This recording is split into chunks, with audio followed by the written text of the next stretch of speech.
Hello అండి, welcome back to my channel. మా ఇంట్లో మేము తయారు చేసుకునే ఊతప్పం తయారీ విధానం చూసేద్దాం రండి. 2 కప్పులు బాగా పులిసిన దోసపిండి, 2 ఆనియన్స్ తరుగు, 4 పచ్చిమిరపకాయల తరుగు, 1 ఇంచు అల్లం తరుగు, కొత్తిమీర కరివేపాకు తరుగు, నానబెట్టి పెట్టుకున్న పచ్చెనగపప్పు 1/2 కప్పు, 1 టేబుల్ స్పూన్ సాల్ట్ రుచికి సరిపడా వేసుకోండి. 1/2 టీ స్పూన్ పసుపు కూడా వేసుకొని బాగా కలుపుకోండి.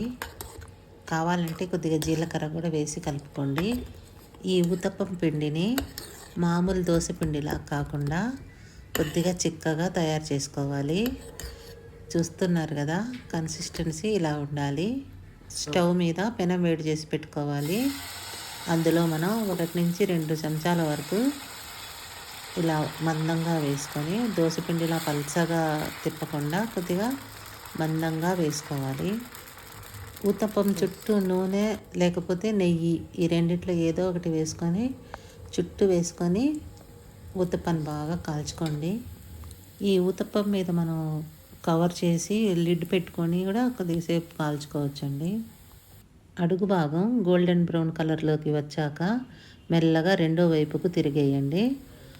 ఉల్లిపాయలు కూడా వేగి మంచి వాసన వచ్చే వరకు మరో నిమిషం పాటు కాల్చుకోండి.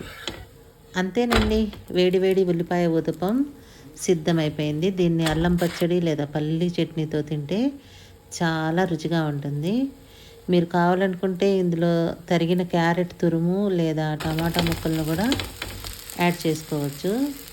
రుచికి అయితే అసలు సాటి లేదండి. ఇది ఎంత బాగుంటుందంటే మా వాళ్ళు అసలు మెచ్చుకోకుండా ఉండరు ఎప్పుడు చేసినా దీన్ని.